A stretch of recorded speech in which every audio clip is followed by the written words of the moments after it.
The door slammed so hard the frame rattled, and I was still standing there when the lock clicked into place. "Don't come back," my mother said through the wood, her voice cold and final. "Not tonight. Not ever if you can't fix yourself." I stared at the chipped white paint, my hand still raised like I could knock one more time. My duffel bag had landed on the porch with a dull thud, everything I owned shoved inside like I was nothing more than clutter they had decided to throw out.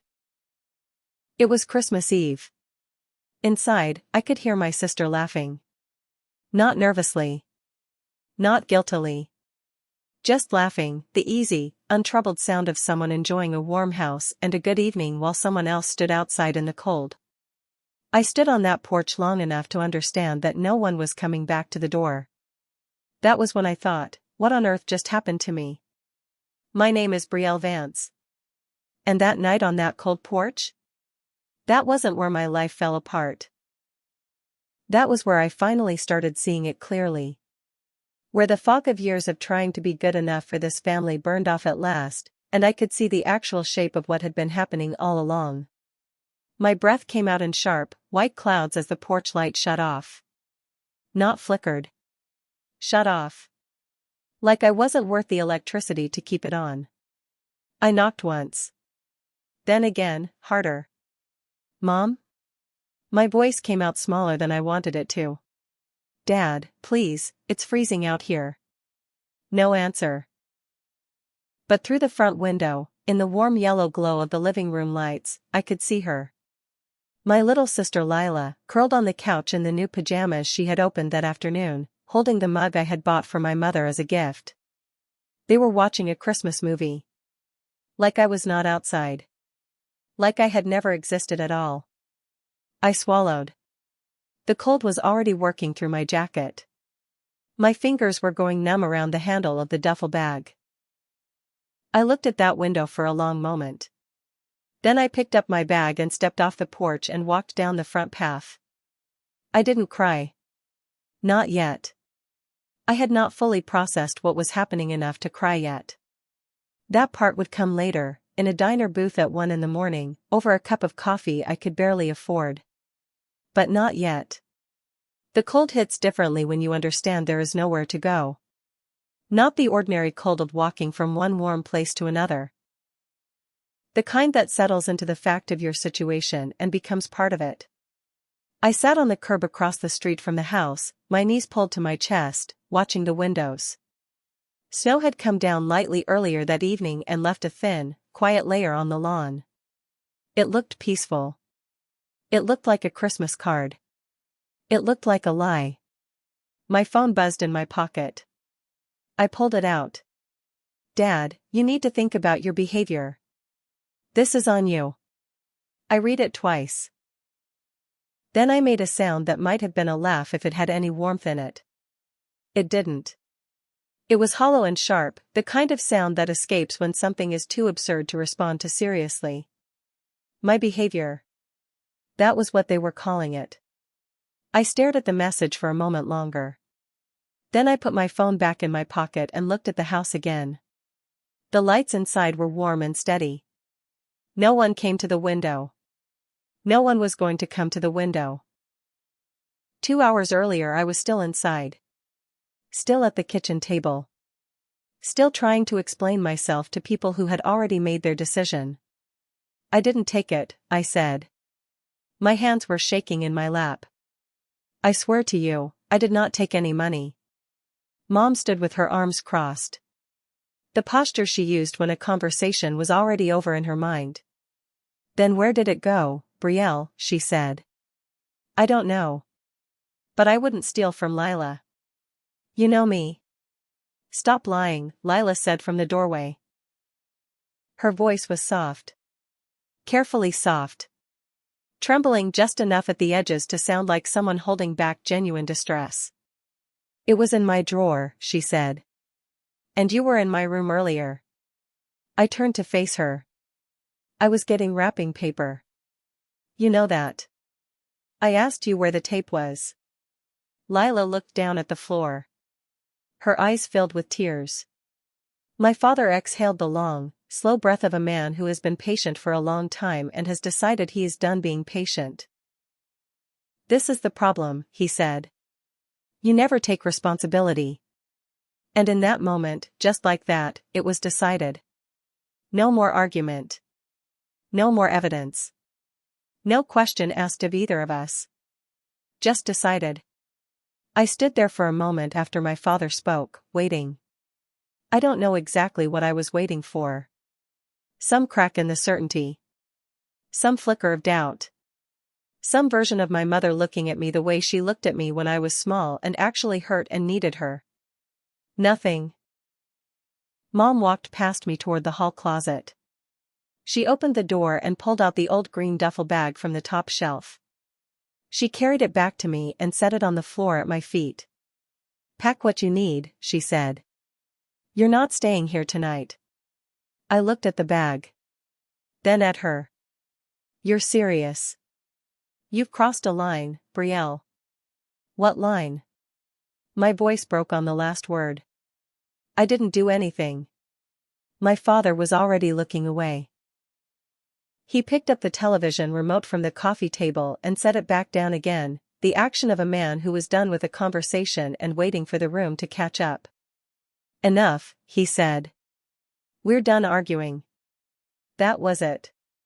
Years of trying, years of being the one who stayed calm and explained herself and absorbed every accusation that got thrown her way. All of it ended with those 4 words on Christmas Eve. Packing felt disconnected from reality. I moved through my room like I was watching from somewhere above, folding clothes with hands that didn't feel entirely like mine, opening drawers without fully remembering why. I stopped at the top drawer of my dresser. My paycheck envelope was sitting there exactly where I had left it 2 days ago. Still sealed. I had been planning to deposit it after the holiday. I picked it up. Turned it over. Untouched. I walked back into the living room and held it out toward my mother. "If I'm such a thief," I said, "why is this here? Why would I steal from Lila's room and leave my own paycheck sitting untouched?" My mother looked at the envelope without taking it. Then at me. "Don't try to manipulate us," she said. "Manipulate?" I put the envelope in the bag, zipped it, and carried it to the front door. I did not slam it. I closed it quietly and deliberately. That felt more like me than anything that had happened in the previous 2 hours. Like closing the door was the one small thing I could still do on my own terms. Outside, the cold came up immediately. Before I walked out, I turned and looked back into the living room one last time. Lila was on the couch. She had the blanket pulled around her. Her head was slightly down. Her hands were folded in her lap with the stillness of someone maintaining a posture very carefully. I stood in the doorway and looked at her and waited to see something. Guilt. Discomfort. Some small shift that would tell me she understood what she had done and what it was costing me. Nothing. Not a flicker. She did not look up at me. Not once. Not in any of the time I stood there. I stood there long enough that her not looking had to be a deliberate choice. She knew I was there. She was actively choosing not to meet my eyes.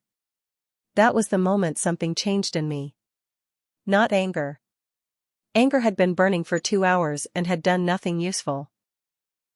This was something colder than anger. Quieter. More settled. The feeling of a person who has finally stopped expecting something they were never going to be given. The feeling that arrives when you stop waiting. I picked up my bag. I left.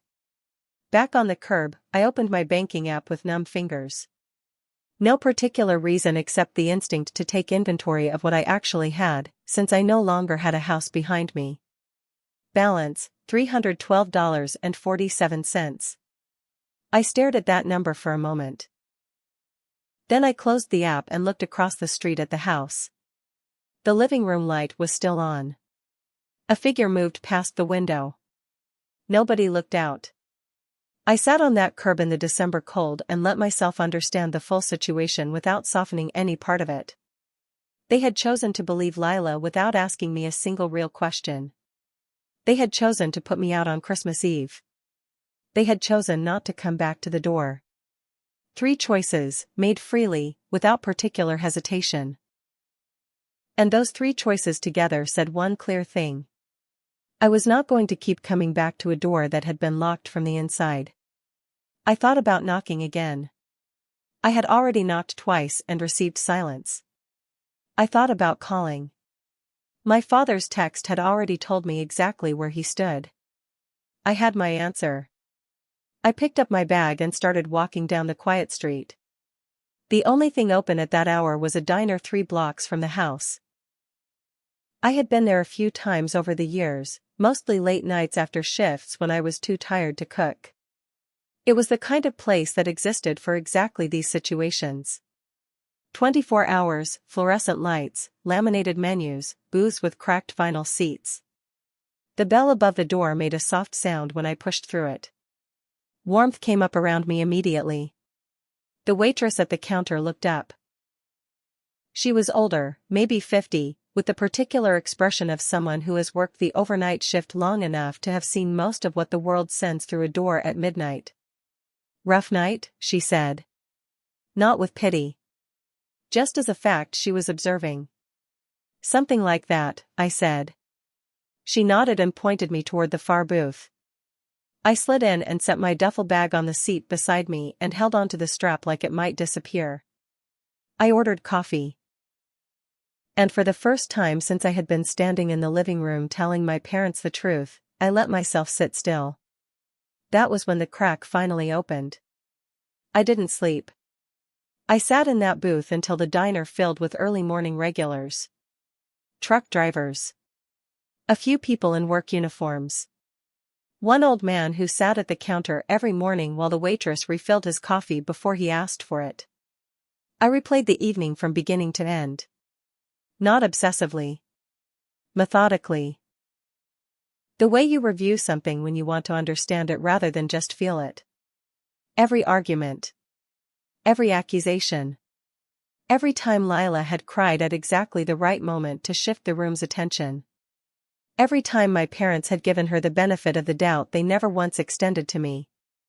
Every time I had explained something only to have the explanation waved off without being engaged with. Tonight wasn't isolated.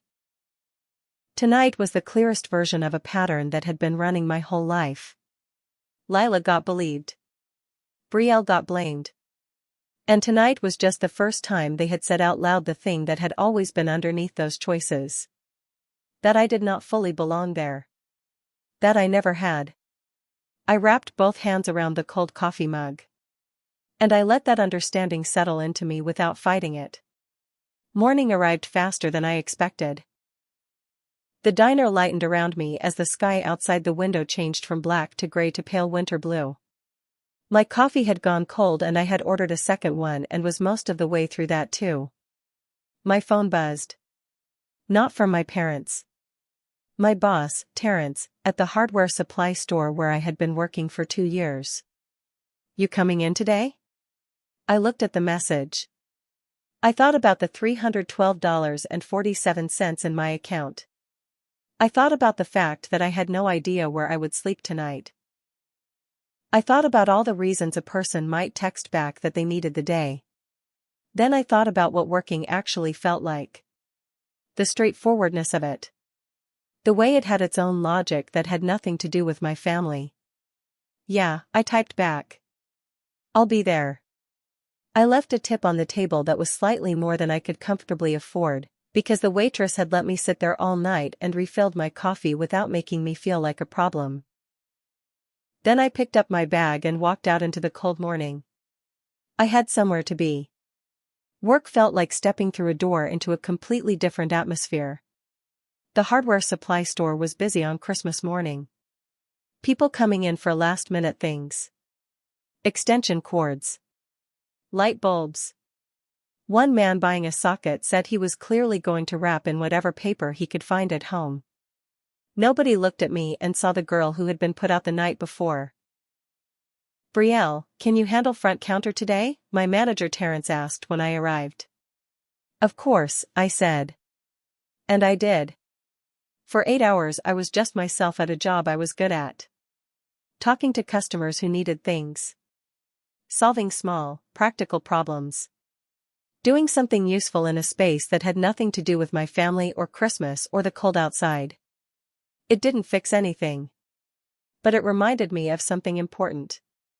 There were spaces in the world where I was simply competent and reliable. Where I was not anyone's disappointment. Where I was not being compared to someone else or found lacking. Those spaces had always existed outside that house on Cedar Lane. I had just never needed to hold on to that fact as tightly as I did today. It felt like finding solid ground. When my shift ended, I sat in the break room and stared at the contacts in my phone. I had maybe 30 names. Friends from school I had drifted from. Coworkers I liked but wasn't close to. A few cousins I saw once a year at family gatherings. And toward the top, a name I almost never called. Aunt Caroline. She was my mother's older sister. They had never been particularly close. At family gatherings she occupied a specific kind of space, present and pleasant but slightly separate from the center of things. She had a particular look she used when something my parents said didn't sit right with her, a tightening around the eyes, but she had never turned it into an argument.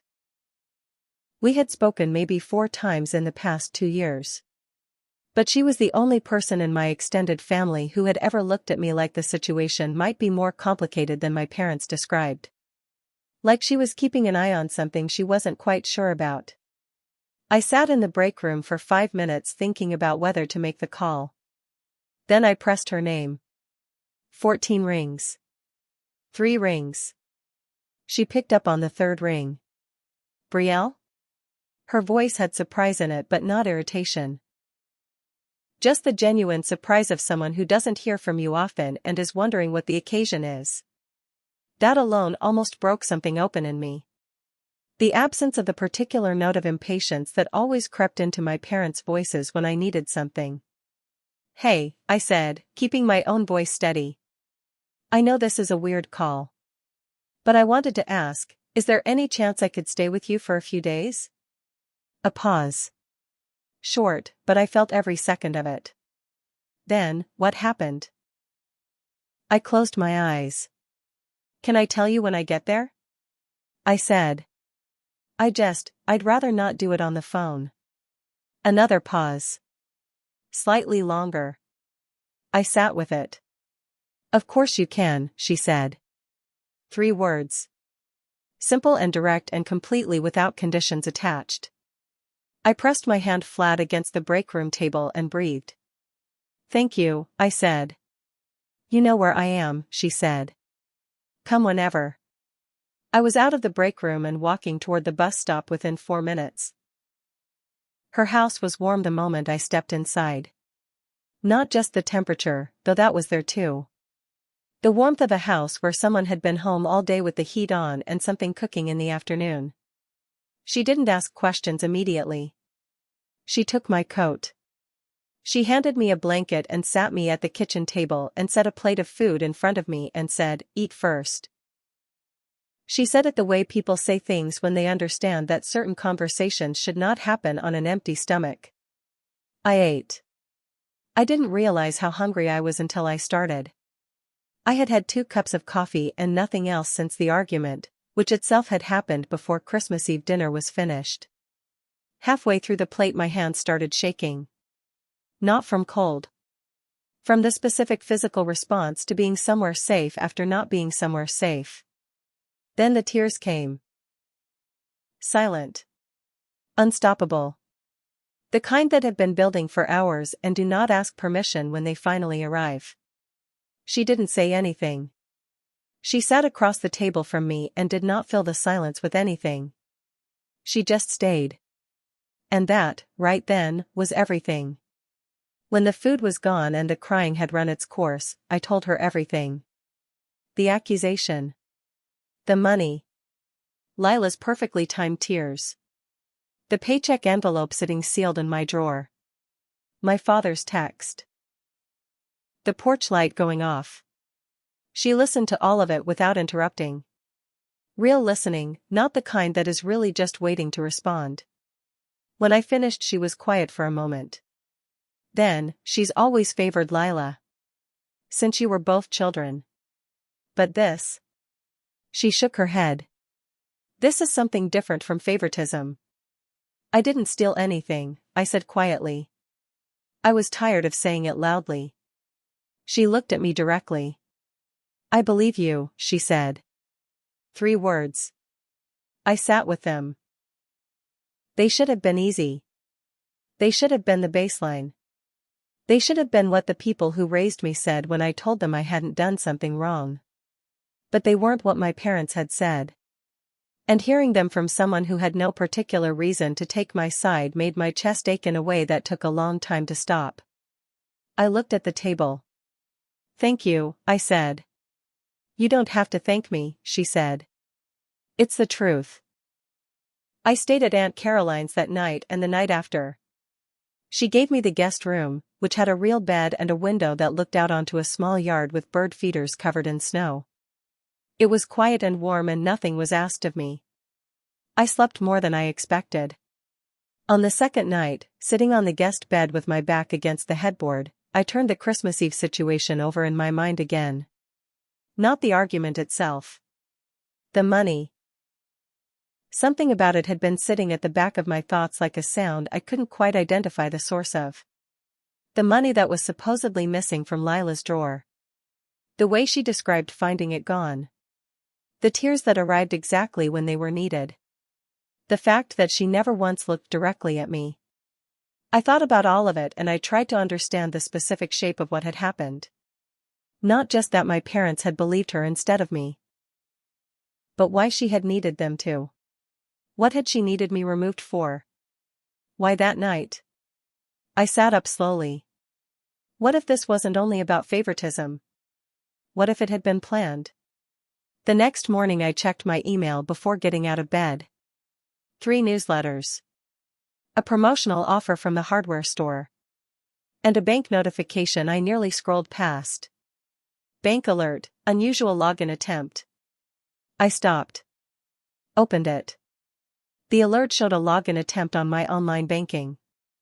The timestamp read, yesterday, 3:47 p.m. Yesterday afternoon I had been at work for 6 straight hours. Terrence had me on front counter the entire shift. I had not left the building except for a break at 2 o'clock in the afternoon. The login attempt had occurred at 3:47. I could verify exactly where I was at 3:47, to the minute. I put the phone down on the bed and sat with that for a moment. Then I picked it back up and opened the banking app. I didn't know yet exactly what I was looking for. But something had been quietly sitting at the back of my mind since the night Lila would not look at me from the couch. That cold, settled feeling that had arrived when I picked up my bag and left. Waiting for a thread just like this one. Now I had it. I started scrolling through the transaction history. I went through the transaction history carefully. Everything looked ordinary at first. My paycheck deposit. The diner coffee. A transfer I had made myself 3 weeks earlier to my emergency savings account. Then I found it. Not in my main account. In the linked accounts section, which I had set up years ago when I briefly shared a joint account with my mother during a period when I was helping pay household bills. A savings account I did not recognize. I clicked on it. The account had been opened 11 months ago. I read the name listed as the secondary account holder. Lila Vance. I read it again to be certain I had not misread it. Then I set the phone flat on the bed and looked at the ceiling. My heart was beating unevenly. This was not just a family accusation made in the heat of Christmas Eve. This was an account, opened under my linked banking profile, with my sister's name attached to it. Opened 11 months ago without my knowledge. I lay there for a moment. Then I sat up. A thread. Connected to something that had been running quietly and deliberately for much longer than one night. I stared at the ceiling for 3 minutes. Then I sat up and started thinking clearly. Lila had not just accused me of stealing on Christmas Eve. She had needed me gone. That was what I kept returning to. The specific, urgent quality of the accusation. The tears that arrived at exactly the right moment. The way she had not once looked at me directly. You look away when you can't hold someone's gaze. When something about what you're doing makes eye contact impossible. She had removed me from the house. And someone had tried to access my banking account the very next afternoon. I thought about the joint account I had nearly forgotten existed. The one with a familiar name attached to it. Opened 11 months ago. Without my knowledge.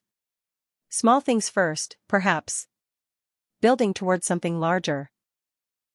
And when it got large enough to require management, when the risk of discovery grew too high, she had needed me out of the way. She had chosen the one night she knew would work. The one night my parents would not question her. The one night the house was full of warmth and light and holiday feeling, and I would be easy to cast as the problem. Christmas Eve. She had been counting on all of it. I didn't call home. I didn't text my parents or send an angry message or try to confront anyone.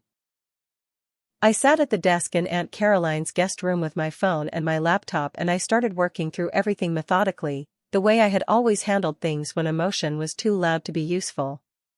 I went back through my bank records as far as I could see them. I looked at every linked account. Every notification I had dismissed. Every login alert I had ignored because I had assumed they were false positives from logging in on a new device. There were 4 of them over the past 8 months. All on days I had been at work. All at times I could verify through my work schedule. I wrote down dates and times in a small notebook I found in the desk drawer. I wrote down the account number for the savings account with Lila's name. And then I did something I had never done before in my life. I called a bank fraud line. Not to make accusations. Just to ask what the process was for reporting unauthorized account access. The voice on the other end was calm and professional. That helped. I knocked on Aunt Caroline's door at 9:30 that evening. She opened it with her reading glasses on and a book in her hand. Sorry, I said. Can I show you something? She followed me to the guest room. I handed her my phone and walked her through it. The bank alert. The timestamp. The linked savings account. The name on it. The 4 previous login attempts over 8 months, all on days I was verifiably at work. She read through it without rushing. Her expression shifted as she went. The controlled, deliberate shift of someone revising their understanding of a situation upward in seriousness. When she was finished, she took off her reading glasses. Brielle, she said carefully, this is not a family dispute anymore. I know, I said. This is fraud. I had been using that word in my own head for 2 hours. But hearing someone else say it made it fully real in a way it hadn't been before. I need to go to the bank, I said. And to the police. She looked at me for a moment. I'll drive you, she said. Not tomorrow. Not let's think about it first. Just, I'll drive you. The police knocked on my parents' door 3 weeks after Christmas Eve. I was not there when it happened. I was at Aunt Caroline's, living the still uncertain but genuinely mine version of my new life. I heard about it afterward. The savings account with Lila's name was only part of the picture. She had been using my personal information for almost a year. It had started small. An online account opened in my name. A credit inquiry I hadn't authorized. A subscription charged to a card I had closed 2 years earlier and thought nothing more about. Then larger things. When the bank's fraud investigation opened, they found a pattern. The login attempts were part of it, but connected to more. More accounts. More transactions. A longer, more deliberate use of my name and financial information while I was unaware it was happening. When it became too large to manage quietly and the risk of discovery grew too close, she had needed time. Space. Absence. She had needed me removed from the house in a way that felt final. She had chosen Christmas Eve. She had known exactly which night my parents would believe her without asking a single question. She had been right about that. She had just been wrong about what came after. My parents called me the week after the police visit. First my father, then my mother. 2 separate calls, 2 separate conversations, both carrying the particular tone of people who have just discovered they were wrong about something significant and are deciding what to do with that discovery. They tried to explain. They said they hadn't known. They said Lila had convinced them. They said they were sorry. I listened to both calls from beginning to end without interrupting. I gave each of them that much. They were my parents and they were having a genuinely difficult time and I could hear it in their voices.